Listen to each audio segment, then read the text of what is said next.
Miskin dan sederhana. Apakah sama? Beda. Miskin itu kondisi hidup, sederhana adalah cara hidup. Saya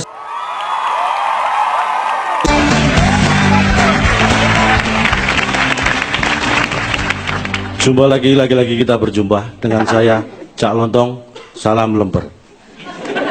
Saudara-saudaraku yang lemper, saya ingatkan sebelumnya, saya di sini tidak ingin membuat Anda tertawa terbahak-bahak, terus-menerus, terpingkal-pingkal, tapi tidak ada kesan dan hilang begitu saja.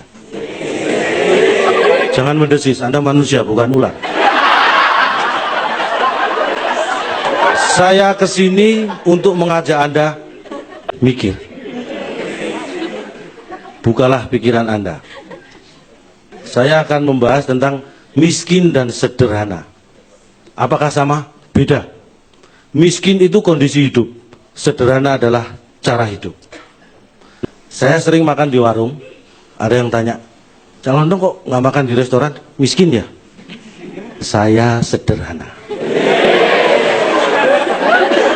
Saya sering belanja di pasar ular, di Priok. Ada yang ketemu, kok belanjanya nggak di mall? Cak Lontong miskin ya? Saya sederhana. Saya sering kemana-mana naik angkutan umum, kok nggak bawa mobil sendiri? Cak Lontong miskin ya? Saya sederhana. Di sini saya tegaskan, Cak Lontong adalah orang sederhana yang miskin. Anda jangan menertawakan saya. Saya tidak tahu apakah Anda ini mampu, orang mampu atau orang kaya. Tapi kalau saya lihat sebelum Anda tadi duduk di sini, perilaku Anda tidak menunjukkan itu. Anda tadi datang, mungkin di absen, ambil nasi box, dan Anda makan. Itu bukan perilaku orang yang mampu. Jadi Anda jangan menertawakan orang miskin. Kalau Anda orang yang mampu, mestinya ambil nasi box, berikan pada yang berhak. Saya. Biar saya bawa pulang. Tugas Anda mikir, bukan tepuk tangan. Apakah miskin bisa dirubah? Bisa. Miskin kondisi hidup bisa dirubah. Teman saya jadi stand up comedian karena pengen sukses, pengen terkenal. Tapi yang lebih penting adalah kesiapan Anda ketika Anda sudah menjadi terkenal dan sukses. Karena teman saya itu ternyata tidak siap. Dia pengen terkenal, begitu terkenal, kemana-mana pakai kacamata hitam, pakai topi, supaya tidak dikenali orang. Kalau ada yang nanya pin BB-nya, jangan dikasih, oi. Jangan sembarang ngasih pin BB gua. Itulah orang yang punya tujuan, tapi tidak siap ketika dia sudah sampai ke tujuannya. Kasihan deh lo. Apa yang harus kita lakukan pada kondisi ini? Hanya satu kuncinya. Sederhana. Nunggu apa lagi? Sudah. Satu kata, sederhana.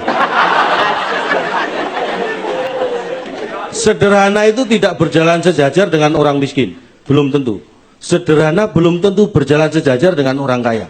Belum tentu berjalan sejajar dengan orang sukses. Tapi sederhana berjalan sejajar dengan orang yang bijaksana. Makanya jadilah orang yang sederhana supaya bijaksana. Orang sederhana itu tidak berlebihan, tidak sok pamer, atau zaman sekarang bilang tidak lebay. Jadi kalau seperti saya ini, ya nggak perlu pamer. Saya nggak perlu pamer kalau di kantong saya ini ada 100.000 misalnya.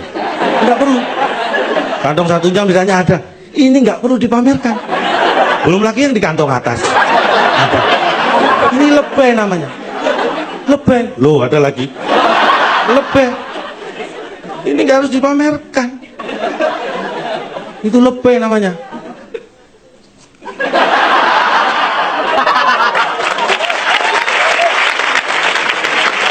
Dan ternyata penyakit lebay itu bukan hanya terjadi pada orang kaya. Orang miskin pun bisa lebay. Jangan dikira nggak ada. Tetangga saya itu miskin, dia nggak kerja. Kalau ditanya, kenapa nggak kerja? Nggak ada ongkos. Karena kita simpati, kita beri ongkos. Masih belum berangkat kerja. Kenapa nggak berangkat? Kan sudah ada ongkos. Nggak ada baju sama sepatu. Kita belikan. Kasih baju sepatu. Nggak berangkat juga. Dia memang orang nggak punya. Sekarang sudah punya ongkos, sudah punya baju, sudah punya sepatu, kenapa nggak berangkat? Saya orang nggak punya. Saya nggak punya waktu untuk kerja. Itu kan lebay. Karena dia hidup itu dari rangkaian waktu. Kenapa dia bisa bilang nggak punya waktu? Ini yang harus Anda ingat. Hidup ini adalah pilihan. Anda harus menentukannya sekarang. Anda harus memilih sekarang. Atau pilihan itu yang akan menentukan hidup Anda. Itu akan sakit. Seperti saya nanti. Mikir. Dan bila Anda tidak mencapai suatu kebahagiaan, dan pintu kebahagiaan itu tertutup buat Anda, sebenarnya sadarlah bahwa ada pintu lain yang terbuka. Tapi karena kita terlalu sering dan terpaku pada pintu yang tertutup, kita tidak melihat pintu kebahagiaan lain yang terbuka. Tirulah teori maling.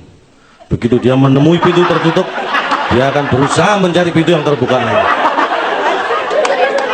Ada baiknya teori maling kita ambil. Jadi orang jangan mudah terharu, tapi mudahlah tersentuh dan tergerak hatimu. Orang terharu kalau melihat kemiskinan, pertama kali yang diambil adalah sapu tangan, bukan dompetnya. Orang yang tergerak hatinya, begitu melihat kemiskinan, yang pertama kali diambil adalah dompetnya. Tapi ada satu hal yang tidak boleh Anda tiru. Ada orang yang begitu melihat keramaian, yang pertama diambil adalah dompet orang lain. Itu copet. Jangan mengulangi kesalahan saya. Saya serius. Dan kalau saya serius bukan berarti Anda tidak boleh tertawa. Silakan. Tapi hati-hati, kenali diri Anda supaya Anda bisa mengenali orang lain. Terima kasih. Saya Cak Lontong. Salam lemper.